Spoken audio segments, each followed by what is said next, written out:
हर खबर पर होगी आपकी पकड़। डाउनलोड कीजिए एबीपी लाइव ऐप।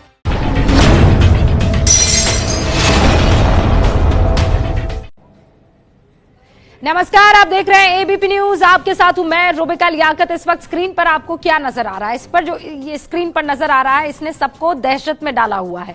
हमने एक लैब आपके लिए तैयार की है और इस लैब को जब आप देखेंगे और यहां से निकल रही खबरों को आप जब परखेंगे तो इस बात का अंदाजा आपको लगेगा कि हिंदुस्तान में कोरोना वायरस को लेकर अभी बहुत डर है। लेकिन उसी डर को भगाने के लिए आज हमने ये फैसला किया है कि हम कोरोना वायरस से जुड़ी हर खबर आप तक पहुंचाने वाले हैं और आपको कैसे सावधान रहना है, किस चीज की तैयारी रखनी है, कैसे अपने बच्चों को इस वायरस से बचाना है, अपने बुजुर्गों को इस वायरस से बचाना है, ये हम आपको आज बताने वाले हैं। तो इसी कोरोना न्यूज लैब से सबसे बड़ी और महत्वपूर्ण खबर आपको बताना चाहती हूं और वो महत्वपूर्ण खबर यह है कि आज सुबह नोएडा में क्या खबर फैली थी। दो स्कूल, अलग अलग स्कूल, जहां के बच्चे एक पार्टी में शामिल हुए थे और उसके बाद खबर यह थी कि उन बच्चों में कहीं ऐसा तो नहीं है वो शख्स जो इटली से घूम कर आया, 5 दिन बाद बकायदा उसने एक पार्टी रखी थी, उस पार्टी में वो बच्चे गए थे, ये बच्चे कहीं कोरोना वायरस की चपेट में तो नहीं है। और ये ब्रेकिंग न्यूज इस वक्त आपके सामने जो ये बता रही है कि कोरोना के खतरे के ऊपर नोएडा कि उन बच्चों का या उस वायरस का उन बच्चों पर किसी तरह का कोई असर नहीं है। शिवनाथ स्कूल 9 मार्च तक बंद रहने वाला है। श्रीराम मिलेनियल जो है वो भी 9 मार्च तक बंद रहने वाला है, 6 मार्च तक माफ कीजिएगा बंद रहने वाला है। इस वक्त की ये ताजा खबर है। जो माँ बाप इन बच्चों के परेशान हो रहे थे, जिनको ये समझ नहीं आ रहा था कि अब आगे क्या कुछ होने वाला है, उनके लिए एबीपी न्यूज पर 5 बजे के इस बुलेटिन में ये बहुत ही महत्वपूर्ण जानकारी है। आपके बच्चों को, अगर ये इन 2 स्कूल में पढ़ते हैं, नोएडा के श्रीराम मिलेनियल और शिवनादर, अगर इन 2 स्कूल्स में पढ़ते हैं तो अलग अलग डेट तक इन दोनों स्कूलों को बंद कर दिया गया है। और ये महत्वपूर्ण जानकारी के बाद एक और खुशखबरी आपको देना चाहती हूं, वो ये है कि इस दोनों ही स्कूल में पढ़ने वाले वो बच्चे जो पार्टी में गए थे, उनमें कोरोना वायरस का किसी तरह का कोई लक्षण जो है वो नहीं पाया गया है। सो इस वक्त की ये इंपॉर्टेंट खबर हो जाती है और अच्छी खबर हो जाती है।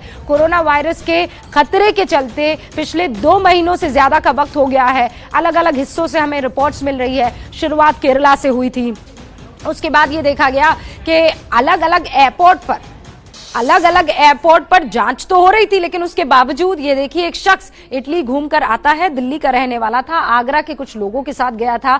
अब खबर ये मिल रही है कि उसमें जो कोरोना वायरस है उसके लक्षण मिल गए हैं। यूपी के स्वास्थ्य मंत्री क्या इस पर जानकारी दे रहे हैं। आगरा में कोरोना के 6 संदिग्ध मरीज पाए गए हैं। आगरा के संदिग्ध दिल्ली में भर्ती करवाए गए हैं। ये वही आगरा के संदिग्ध है जिनका भी मैं जिक्र कर रही थी। दिल्ली के सफदरजंग अस्पताल में इनका इलाज चल रहा है। वो 2 लोगों में तो नहीं थे कोरोना वायरस के लक्षण, लेकिन उन्होंने बाकियों तक जरूर वो परेशानी, वो कोरोना वायरस पहुंचा दिया। आगरा के संदिग्ध अब दिल्ली में भर्ती करवाए गए हैं। दिल्ली के सफदरजंग अस्पताल में उनका इलाज चल रहा है। ये कोरोना वायरस दिल्ली से अब आगरा पहुंच गया है। केरला में तो बहुत शानदार तरीके से वहां के एडमिनिस्ट्रेशन ने उन 3 मरीजों को 14 दिन तक दुनिया से और लोगों से जो है वो दूर रखा और आप देखिए वो तीनों स्वस्थ हो गए हैं।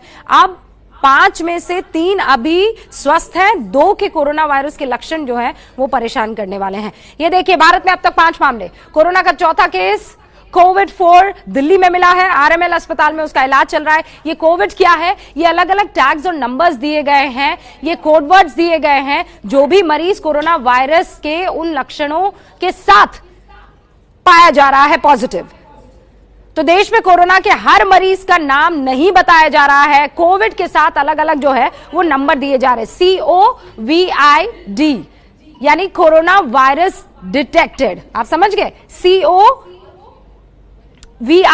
कोविड। तो अलग अलग अब तक 5 मामले आ चुके हैं हिंदुस्तान में। तो COVID-1, COVID-2, COVID-3 ये तो केरला में पाए गए थे, ये स्वस्थ है।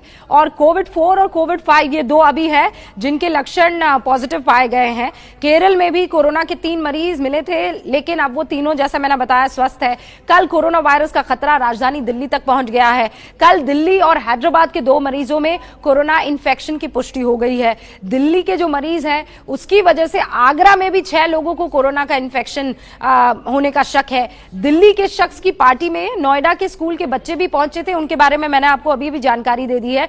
कि वो बच्चे नेगेटिव है, उनमें कोरोना के पॉजिटिव वो लक्षण जो है नहीं पाए गए हैं। नोएडा के स्कूल्स भी बंद कर दिए गए, ये जानकारी आपको दी। अलग अलग मेरे रिपोर्टर्स मेरे साथ जुड़े हुए हैं। एक तो मुंबई एयरपोर्ट से हमारे साथ अजय दुबे है, क्योंकि वहां पर अब हर एक मरीज की स्कैनिंग होगी। लेकिन मैं अलग अलग रिपोर्टर्स से आपका परिचय करवाऊं उससे पहले आप इस रिपोर्ट पर नजर डालिए, और फिर हमारे साथ एक्सपर्ट्स का बाकायदा पैनल है जो कोरोना वायरस से निपटना कैसे है, सावधान आपको कैसे रहना है, ये बताएगा। दुनिया के 70 देशों के बाद भारत में कोरोना का खौफ। दिल्ली और हैदराबाद में कोरोना के केस से हड़कंप। एयरपोर्ट से लेकर और सी पोर्ट्स तक और सी पोर्ट से लेकर जितने भी हमारे नेपाल के साथ जुड़े हुए बॉर्डर्स हैं, वहाँ पर सब जगह पर स्क्रीनिंग कर रहे हैं। 5 या 6 लाख के बीच में जो है लोगों को हम स्क्रीन कर चुके हैं। हम अपनी तरफ से किसी प्रकार के कोई चांस को नहीं ले रहे हैं, कोई कमी नहीं छोड़ रहे हैं। कोरोना के खतरे पर केजरीवाल की पीएम से चर्चा। कोरोना वायरस पे भी यही कि भाई हमें मिलके काम करना है ताकि इस बीमारी को फैलने से रोका जा सके और जिनको है उनको इलाज दिलाया जा सके। कोरोना के खौफ से बंद हुआ नोएडा का एक स्कूल।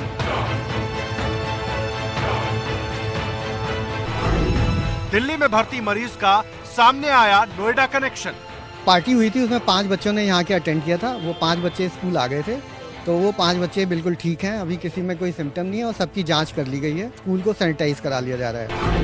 आगरा में भी कोरोना का खौफ, 6 संदिग्ध मरीजों पर नजर। इटली से जो लोग गए थे, इनके साथ में थे, इनके रिश्तेदार थे, ये जब वापस आए इनकी जांच आगरा में करा ली गई थी। इनमें से 6 लोग पॉजिटिव पाए गए हैं इनके सैंपल लेने के बाद, और दिल्ली के ही अनुरोध पर उनको सफदरजंग शिफ्ट कर दिया गया। राहुल गांधी ने कोरोना को बताया सरकार का इम्तिहान। पीएम ने कहा कोरोना के खतरे पर दहशत की जरूरत नहीं। कोरोना आया हिंदुस्तान, हम कितने सावधान। साथी आपको नजर आ रहे हैं और डॉक्टर अर्जुन डांग दिखाई दे रहे हैं जो कि सीईओ है डांग लेबोरेटरी लैब के, और हमारे साथ डॉक्टर राजीव दास गुप्ता भी है जो कि जेएनयू में कम्युनिटी हेल्थ के प्रोफेसर भी है। बहुत बहुत स्वागत है आप दोनों का। और हमारे साथ अंकित गुप्ता जुड़े हुए हैं जो मेरे सहयोगी है, स्वास्थ्य मंत्रालय पर लगातार नजर बनाए हुए हैं। आप जानते हैं अलग अलग पैम्फलेट्स छापे जा रहे हैं, कैसे बचना है, डूज एंड डोंट्स पर अब जो है हेल्थ मिनिस्ट्री काम करना शुरू कर चुकी है। जैनेन्द्र कुमार इस वक्त आपको दिखाई दे रहे हैं जो कि दिल्ली एयरपोर्ट पर नजर बनाए हुए हैं, क्योंकि वहां पर आने वाले बाहर से हर एक यात्री की स्कैनिंग की जा रही है। और ऐसा ही कुछ मेरे सहयोगी अजय दुबे जो है वो भी बताने वाले हैं, क्योंकि मुंबई एयरपोर्ट पर मेरे ख्याल से अजय दुबे की मौजूदगी है। संजय त्रिपाठी मथुरा की होली पर नजर बनाए हुए हैं, उनका भी हम रुख करेंगे। और इला काजमी मेरी सहयोगी वो भी कुछ ही देर में जुड़ेंगी जो कि ग्रेटर नोएडा के अस्पताल पर नजर रखे हुए हैं, क्योंकि वहां भी मरीजों को अगर लक्षण पॉजिटिव पाए जाते हैं तो भर्ती करवाए जाएंगे। और ये आप समझ लीजिए कि अलग अलग एज ग्रुप में अब कैटेगरी में बांट दिया गया है अगर लक्षण पाए जाते हैं। सबसे पहले अंकित मैं आपका रुख करूंगी, ये जो हेल्थ मिनिस्ट्री की तरफ से जो कुछ जानकारी दी गई है, मैं चाहती हूं पहले दर्शकों को आप ये बता दें, और बताएं उससे पहले बता दूं कि मेरे हाथ में इस वक्त टिश्यू पेपर है जिसको आज मैं छोड़ नहीं रही हूं। रूबिका, बहुत जरूरी है वो टिश्यू पेपर हाथ में रखना, क्योंकि एक तो किसी से हाथ भी नहीं मिलाना है, वो बहुत इंपॉर्टेंट है। और वो सारे डूज एंड डोंट्स, क्या करना है क्या नहीं करना है, स्वास्थ्य मंत्रालय की तरफ से अब लोगों को बताया जा रहा है। लेकिन सबके बीच में एक अपडेट ये है कि एयर इंडिया ने एक ट्वीट किया है और उसमें ये कहा है कि 25 फरवरी को वियना से जो दिल्ली फ्लाइट आई थी उसमें जो भी यात्री सवार थे उनके बीच में एक ऐसा शख्स था जो कोई कोरोना से संक्रमित। अंकित दोबारा रुक करूंगी आपका, मुझे लगता है कुछ टेक्निकल एरर यहां पर दिखाई दे रही है। जैनेन्द्र, दिल्ली एयरपोर्ट पर आप लगातार नजर बनाए हुए हैं, किस तरीके की तैयारियां हैं मैं ये जानना चाहती हूं। मान लीजिए मैं आ रही हूं इटली से, लैंड करती हूं दिल्ली एयरपोर्ट पर, किस तरीके से मुझे स्कैन किया जाएगा? क्योंकि जो यात्री है उनको भी तो पता होना चाहिए कि उन्हें किस रास्ते जाना है, कैसे जाना है। क्या हर एक यात्री की चेकिंग हो रही है? बिल्कुल रुबिका, मैं दिल्ली अंतर्राष्ट्रीय हवाई अड्डे पर हूं और जो सरकार की तरफ से जो जानकारी दी गई है कि सस्पेक्ट कंट्रीज जो हैं वहां से जो यात्री आ रहे हैं डायरेक्टली या इनडायरेक्टली, उन सब की जांच की जा रही है, स्क्रीनिंग से उन्हें गुजारा जा रहा है और अगर कोरोना वायरस के लक्षण पाए जाते हैं हल्के से भी तो उन्हें तुरंत जो है वो अलग किया जा रहा है बाकी यात्रियों से इलाज के लिए, जांच के लिए। ये प्रक्रिया है जो अंदर जिसका पालन हो रहा है।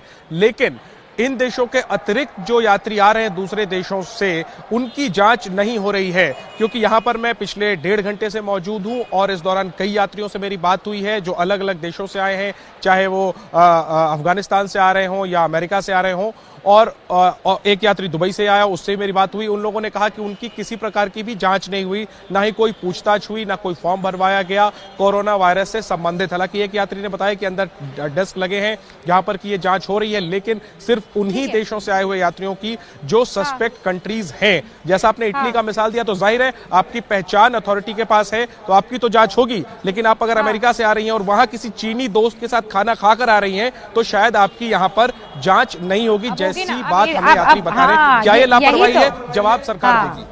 यही तो बात है। देखिए 76 देश है, अब 76 में से मान लीजिए वो 77वां देश, और वहां 77वें देश में किसी चीनी के साथ अगर मैंने या जैनन ने खाना खाया और अब हम वहां से आ रहे हैं, वो स्कैनिंग नहीं होगी, इसमें गड़बड़ हो जाएगी। हमारे साथ मेरे सहयोगी संजय त्रिपाठी भी जुड़े हुए हैं। संजय भाई, मथुरा की होली, वहां पर मिठाइयां बटेंगी, वहां पर स्पेशल लड्डू बनते हैं, एक दूसरे के विदेशी सैलानी वहां पर बहुत आते हैं। इस वक्त तो ये सबसे सेंसिटिव इलाका है मथुरा, अगर मैं उसकी बात करूं तो क्या होगा भाई? बिल्कुल रुका, देखिए ब्रज की होली कहा जाता है कि विश्व विख्यात है, पूरे विश्व से लोग इसमें शामिल होने आते हैं। और आज के हालात ये हैं कि विदेशी जो सैलानी यहाँ पर आते थे, ब्रज की जो तमाम तरह की होली है, चाहे वो फूलों की होली हो, चाहे वो लड्डू की होली हो, लठमार होली हो, तो इसको देखने का नज़ारा लेने के लिए तमाम विदेशी आते थे, चाहे वो अमेरिका से आए, जापान से आए, चाइना से आए, कोरिया से आए। तो एक सेकंड संजय, रोक रही हूँ, जैनेन्द्र किसी से बात कर रहे हैं, जरा उनसे बात करते हैं। एक सेकंड जैनेन्द्र, हाँ जैनेन्द्र, आप किसी से बात कर रहे हैं? जी हाँ रुबिका, बिल्कुल रुबिका, मेरे साथ बांग्लादेश से आए हुए यात्री हैं, बांग्लादेशी हैं, ये हिंदी जानते हैं, बोलते समझते हैं। इनसे मैं आपकी बात करवाता हूं और वही बात जो मैं बता रहा था इनसे पूछता हूं। आप अपना नाम बताइए, कहां से आ रहे हैं? मेरा नाम मामून अहमद, मैं ढाका से आया। अच्छा, ढाका से आए हैं, अभी आप भारत में आपने लैंड किया अभी। तो आप मुझे बताइए कि कोरोना से जुड़ी हुई क्या कोई पूछताछ अंदर आपकी हुई, कोई स्क्रीनिंग हुई, जांच? 3 फीट की दूरी बना लीजिए प्लीज। एयरपोर्ट में तो वो टेस्ट करने के लिए स्कैनर है, तो उधर चाँदपुर में मैं ऑनलाइन एक पत्रिका में देखा, तो उसमें देखा 2 आदमी मर गया तो कोरोना वायरस में, लेकिन ये कोरोना नहीं है, बाद में टेस्ट किया। अभी तक बात है, लेकिन अंदर आप जब दिल्ली एयरपोर्ट पर उतरे, आपकी कोई पूछताछ हुई, कोई स्क्रीनिंग हुई? नहीं ऐसा कोई नहीं पूछा। नहीं क्यों साहब, आपकी कोई स्क्रीनिंग हुई कोरोना से संबंधित? क्योंकि कोरोना का बड़ा खतरा है। नहीं, कोई पूछताछ भी नहीं, कोई फॉर्म नहीं भरवाया, नहीं, कोई स्क्रीनिंग नहीं। ठीक है, तो रुबिका बेशक एहतियातन आपने मास्क किया कोरोना वायरस की वजह से लगाया, तो इस तरीके से लोग मास्क आदि तो लगाए हुए हैं, लेकिन लाइव हमने सुनवाया लोगों को। और ये तो बांग्लादेश से आए हैं, अगर कोई और दूसरे देश से आए हुए यात्री भी मेरे बगल से गुजरते, मैं उनसे अनुरोध करूंगा कि वो बात करें। सब लोग यही बता रहे हैं कि नहीं जी, कोई जांच नहीं हुई। जैनेन्द्र, हाँ मतलब आ तो वही बात जो आप अभी कह रहे थे जैनेन्द्र, कि भाई बांग्लादेश से तो आ रहे हैं, लेकिन बांग्लादेश में कोई ऐसा मरीज जो पॉजिटिव हो, उसके साथ खाया पिया हो, उसके साथ बातचीत की हो, उसके साथ हैंडशेक किया हो और वो लेकर आ जाए, ये कैसे पता चलेगा? लेकिन जैनेन्द्र प्लीज आप 3 फीट की दूरी बनाए रखिएगा। मैं फिर बता दूं, आप बहुत सारे लोगों की बाइट लेंगे, बहुत सारे लोगों से मिलेंगे, so you be very very careful. अपना ख्याल रखना बहुत जरूरी है। डॉक्टर डैंग, ये देख रहे हैं आप, ये जो डिस्क्रिपेंसी है ना, हाँ जैनेन्द्र, मैं ये कहना चाह रहा हूं कि मैं तो इस भरोसे हूं ना यहाँ पे खड़ा कि अगर जो बाहर निकल रहा है वो स्क्रीनिंग के बाद निकल रहा है, मैं उससे हाथ भी मिला सकता हूं, मैं उससे बिल्कुल साथ में खड़े होकर बात भी कर सकता हूं, गले भी मिल सकता हूं, मैं इस भरोसे यहाँ पर खड़ा हूं। लेकिन अगर इस तरीके से लोग आ रहे हैं, बता रहे हैं उनकी जांच नहीं हुई, तो ये सरकार या विशेषज्ञ बताएंगे कि क्या ये लापरवाही है, और अगर हाँ तो ऐसा क्यों हो रहा है। बिल्कुल सही कह रहे हैं जैनेन्द्र। डॉक्टर डैंग, दूरी बनाकर के लोगों से बात करूंगा। अब ये कैसे डिसाइड होगा डॉक्टर डैंग? आपको पता है आज सुबह मुझे भी जुकाम और मेरे भी गले में खराश थी और हल्का सा मेरा टेम्परेचर था। अगर मैं किसी को ये कह दूं कि मेरी थोड़ी तबीयत खराब है तो सबसे पहले जहन में ये है कोरोना वायरस। जी, ये जो कोरोना का खौफ चल रहा है, इससे निपटने के लिए डेफिनेटली जो एयरपोर्ट पे मेजर्स लिए गए हैं वो बहुत ज़्यादा ज़रूरी हैं। अभी तक हमें ये जानकारी थी कि जगह जैसे चाइना हो गया, साउथ ईस्ट एशिया में और जगहें हो गई, इटली हो गया, ईरान हो गया, वहाँ से मैक्सिमम इन्फेक्टेड केसेस थे। तो जो हमारी सरकार ने उससे स्टेप्स लिए थे फॉर स्क्रीनिंग, वो इन्हीं देशों के लिए थे। बट अब ये टाइम आ चुका है क्योंकि 70 देश से ज्यादा इसकी कोरोना की चपेट में शामिल है, तो और ज्यादा स्क्रीनिंग जो हमारी और स्टेप्स है वो और ज्यादा होने चाहिए। ज्यादा देशों से, या तो मैं बोलूंगा कि इंटरनेशनल एयरपोर्ट पे कोई भी यात्री जो कहीं बाहर पड़ोसी देश या दूर देश से आ रहे हो, एयरपोर्ट पे भी और जो हमारे पोर्ट्स हैं जहां से शिप्स आती हैं, सबका स्क्रीनिंग अवश्य होना चाहिए। और ज्ञानेंद्र के लिए भी मेरे पास एक छोटा सा एडवाइस है, ये जो 76 देश की लिस्ट है ना, नमस्कार, किसी से जप्पी नहीं करनी, कोई झप्पी नहीं जी, कोई हैंडशेक नहीं करना है, सीधा नमस्कार और आदाब कीजिए। अजय दुबे मेरे सहयोगी मुंबई एयरपोर्ट से जुड़े हुए हैं, जरा उनका रुख करते हैं। अजय, आपके पास क्या जानकारी है? दिल्ली में तो एक लिस्ट है भाई कि इन्हीं देशों से आने वालों की स्क्रीनिंग होगी, वहां मुंबई में भी ऐसा ही आलम है? जी बिल्कुल, देखिए देशों का नाम क्लियर किया हुआ है। आप शो की शुरुआत में 3 डॉट्स की बात कर रही थी। देखिए रूबिका, ग्लोबलाइजेशन के इस युग में जब सब देश आपस में जुड़े हुए हैं, लोगों के ट्रैवलिंग का दौर है, 2-3 लोग मुझे यहाँ पर मिले, मेरी उनसे बात हुई तो बड़ा हास्यास्पद लगा। एक महाशय मिले, उन्होंने बताया कि वो जर्मनी से वापस आ रहे हैं। 15 दिन पहले वो इटली गए हुए थे, फिर वो वापस जर्मनी आए और जर्मनी से उनका इटली जाने का प्लान था, पर क्योंकि इटली में कोरोना की स्थिति बनी हुई है तो वो वापस भारत आए। अब वो क्योंकि जर्मनी से वापस भारत आए तो उनकी जांच नहीं हुई, उन्होंने बताया कि उनकी जांच नहीं हुई और वो बाहर आ गए। और दुबई से भी एक व्यक्ति हमें मिले, उन्होंने दुबई के 2-3 लोग मिले, उन्होंने बोला कि उनकी जांच नहीं हुई, बल्कि कुछ दिन पहले जो तेलंगाना में भारत में एक मामला सामने निकल के आया, वो व्यक्ति भी दुबई से वापस आया था। तो ऐसी स्थिति में ये सवाल तो बनता है कि जबकि सारे देश ग्लोबलाइजेशन के इस दौर में संवाद बना हुआ है, मुंबई जैसा शहर जो कि एक ग्लोबलाइज सिटी है, एब्सोल्युटली जो आप बात कर रहे हैं उसको और आपने सिंप्लीफाई करके और हमें बताया। डॉक्टर राजीव, आप देख रहे हैं भाई, मैं जर्मनी से रहा हूं, लेकिन उससे पहले हो सकता है मैं चीन गया हूं। इसमें जरूरी होता है कि ट्रैवल हिस्ट्री लेना। जैसा आपने बताया कि किसी ने चीनी व्यक्ति के साथ खाना खाया, इस तरह से ये एक सीधा स्टिग्मेटाइजेशन है। तो यहाँ मीडिया के भी एक रिस्पॉन्सिबिलिटी बनती है फॉर रिस्पॉन्सिबल रिपोर्टिंग, और ये ज़रूरी है कि मीडिया भी अपना रिस्पॉन्सिबल रिपोर्टिंग का तरीका कोडिफाई करें और उस हिसाब से रिपोर्टिंग करें।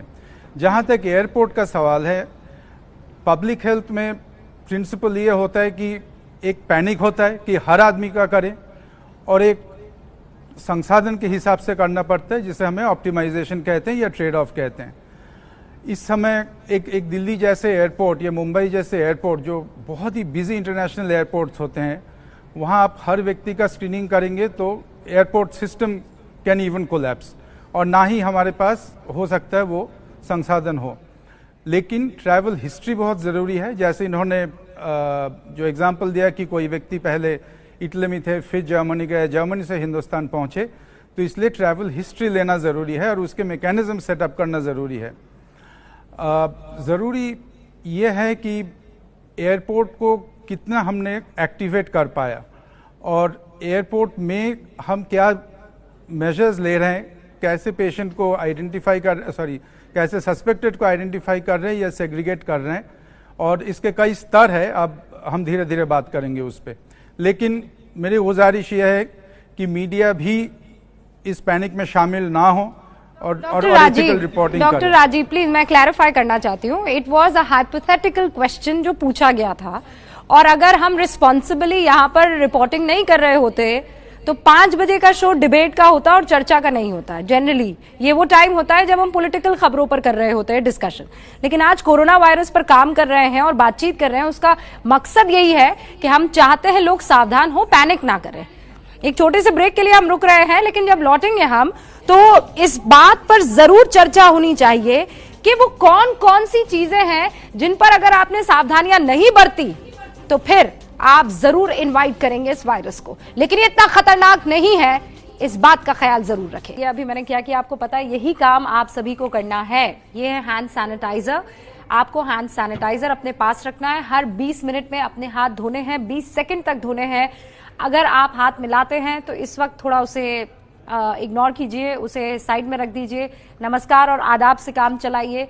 नो हगिंग, किसी तरह का कोई जो कांटेक्ट है वो अगर आप बनाने से अपने आप को रोके तो बेहतर होगा, क्योंकि कोरोना वायरस के 2 और मरीज जो है हिंदुस्तान में, देखिए 5 है, 3 स्वस्थ है जो केरल में थे और अभी 2 और मरीज पाए गए हैं। बाबा रामदेव इस वक्त हमारे साथ जुड़ चुके हैं, जरा उनका रुख करते हैं।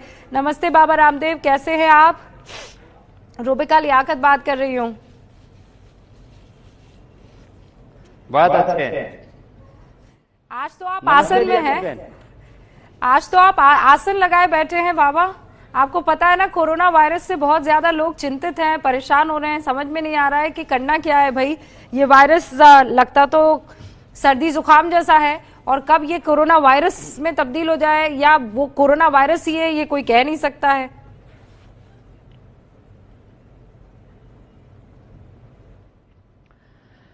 पहली बात तो यह है रुबिका जी कि सामान्य सर्दी जुकाम बुखार जो वायरल इन्फेक्शन आदि होते रहते हैं अभी इस समय भी, क्योंकि सर्दी के बाद जब गर्मी की ऋतु में हम प्रवेश कर रहे हैं तो इस समय सामान्य रूप से सर्दी जुकाम बुखार ये संक्रमण की बीमारियां होती है। तो हर सर्दी जुकाम बुखार कोरोना वायरस नहीं है, ये बात पक्की है। देश में लाखों करोड़ों लोगों को सर्दी जुकाम सामान्य बुखार होता है, एक बात।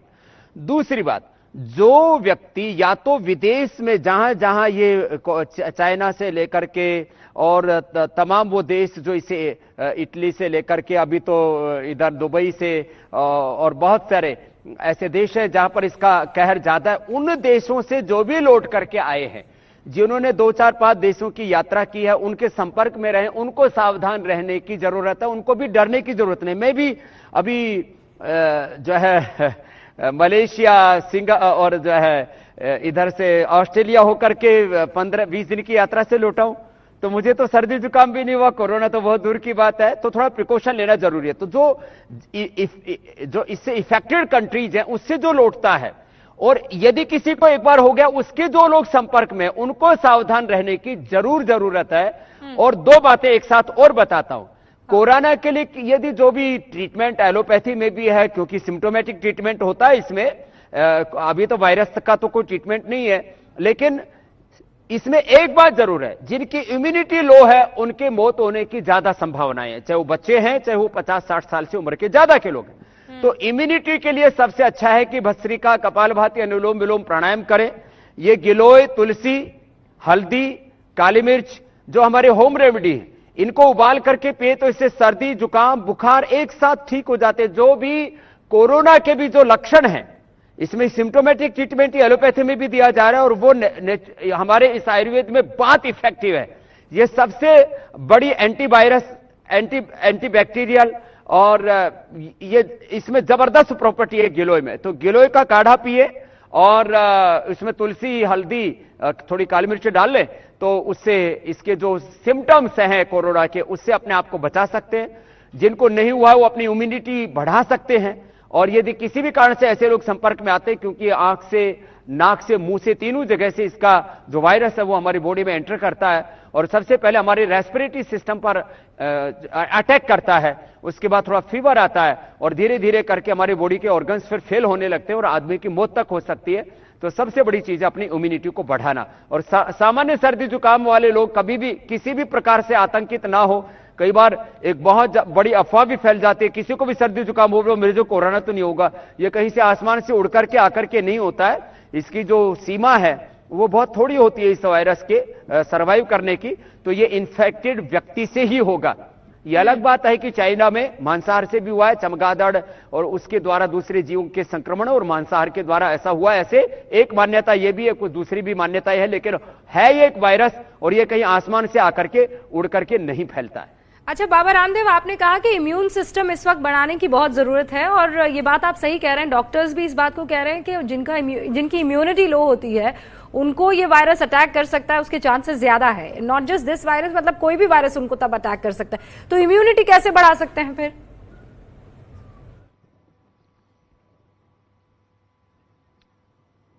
तो इम्यूनिटी बढ़ाने के लिए 5 तो कम से कम प्राणायाम करें, नहीं तो 3 जरूर कर लें। एक तो भस्त्रिका,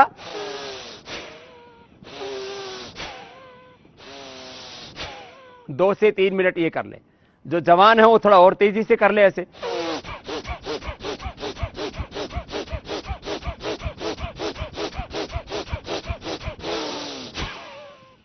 तो जो रूबिका लियाकत की तरह स्ट्रांग है और जो स्वामी रामदेव की तरह यंग है, उनको तेजी से कर लेना चाहिए। जो बड़े बुजुर्ग हैं उनको आराम आराम से ऐसे।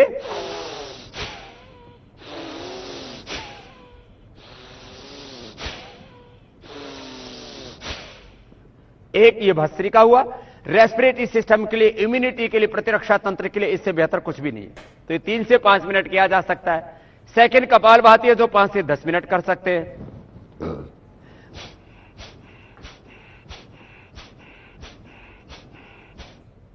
भस्त्रिका में इनहेल में और एक्सेल में पूरी फोर्स लगाते हैं। इसमें एक्सेल करने में पूरी फोर्स लगाते हैं।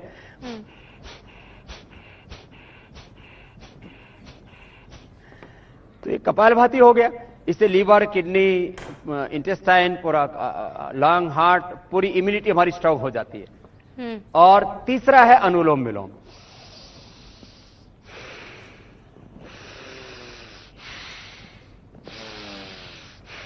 Alternatively breathing. तो ये 3 तो सबको जरूर करने चाहिए। स्ट्रेस के लिए, एंजाइटी के लिए, डिप्रेशन के लिए, बॉडी माइंड सोल के लिए वैसे भ्रामरी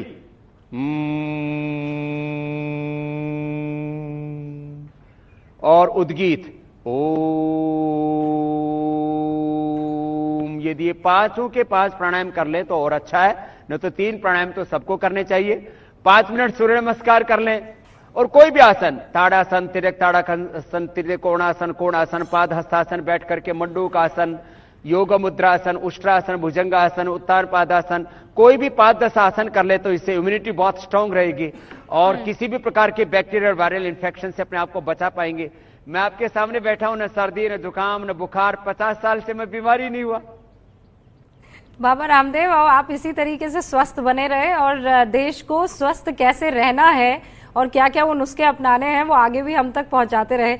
होली आ रही है बाबा, अब होली में रंग लगाया जाता है, एक दूसरे के साथ होली मनाने का ये सबसे पुराना और पारंपरिक तरीका है। और कोरोना वायरस में ये कहा जा रहा है कि देखिए हाथ भी नहीं मिलाना है, नो शेकिंग हैंड्स, ना आपको गले मिलना है, किसी तरह का कोई आलिंगन नहीं है। ऐसे में बाबा रामदेव ये रही होली, क्या कहेंगे फिर आप?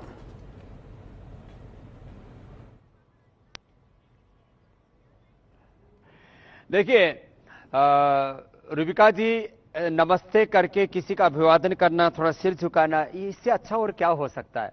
हाथ मिलाने से इन्फेक्शन होने की 100% संभावना है। और विदेशों में तो लोग किस करते हैं, तो किसी को किस करने के बिना स्वाद ही नहीं आता। तो अब लोग आजकल फ्लाइंग किस भी करने लग गए। तो सबसे अच्छा है नमस्ते करना। और जो है दूसरे को जो भी नमस्ते, आदाब, सलाम वालेकुम, गुड मॉर्निंग, जो भी कहना है उस तरह से सत श्री अकाल वो कर लिया करें।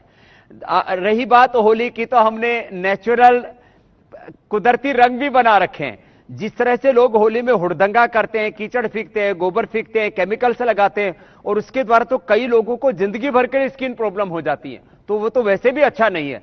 कुछ लोग बेवजह पानी की बर्बादी करते हैं। तो होली में फूलों की होली खेलें, जो हम हर साल खेलते हैं। होली में जो है, जो नेचुरल कलर हैं, गुलाल आदि हमने बना रखे हैं।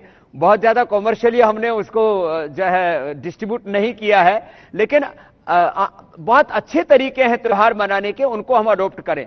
होली का मतलब हुड़दंगा नहीं, होली का मतलब केमिकल्स नहीं, दिवाली का मतलब प्रदूषण, पटाखे नहीं है। तो पर्वों को मनाने के भी हेल्दी तरीके हैं, स्वस्थ तरीके हैं, उनको अपनाना चाहिए।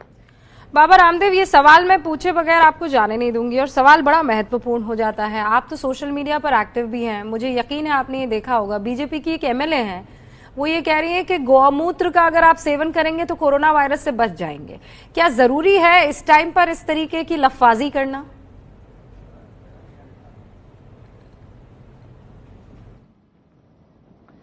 देखिए, गोमूत्र ओबेसिटी के लिए, फैटी लीवर के लिए, कॉन्स्टिपेशन आदि रोगों के लिए उपयोगी है। कुछ हद तक कैंसर जैसे रोगों में भी हमने उससे फायदा देखा, लेकिन कोरोना के संदर्भ में अभी तक मेरे सामने कोई इसके तथ्य नहीं आए। इसलिए, और जिसको कोई पता नहीं है, जो उस विषय में निष्णात नहीं है, जिसको मेडिकल का नॉलेज नहीं है, और फिर वो ऐसे बेवजह हर बात में गाय को आगे ले आना, ये अच्छी बात नहीं है। बाकी गोमूत्र से और बहुत सी गोनाइल आदि बहुत सी औषधि हमने भी बनाई है, लेकिन इसका कोरोना से कोई संबंध अभी तक तो मेरे संज्ञान में नहीं है। शरीर की शुद्धिकरण के लिए अच्छा है, लेकिन मुझे आपकी यही बेबाकी तो पसंद आती है बाबा रामदेव, यही आपकी बेबाकी जो है, यही सर्वोत्तम है।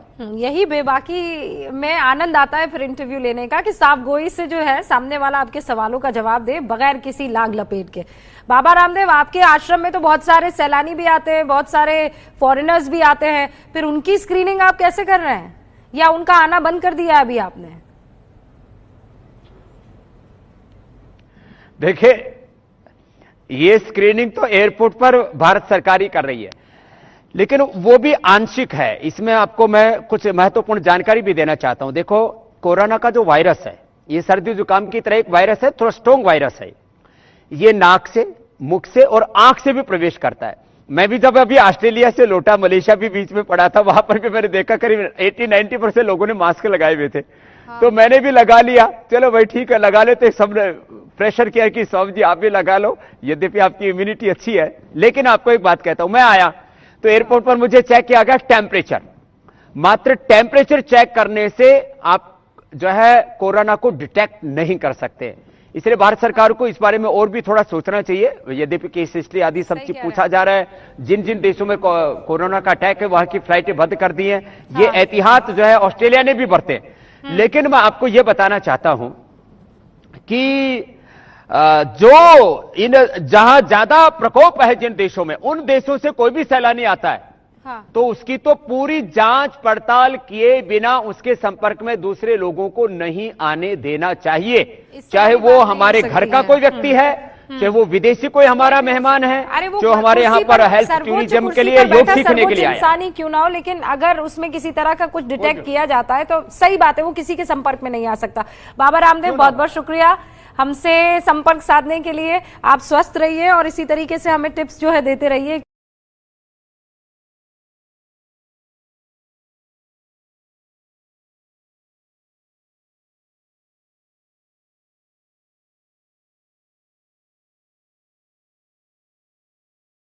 मैं शेखर कपूर लेके आ रहा हूं प्रधानमंत्री सीरीज 2 शनिवार रात 10 बजे।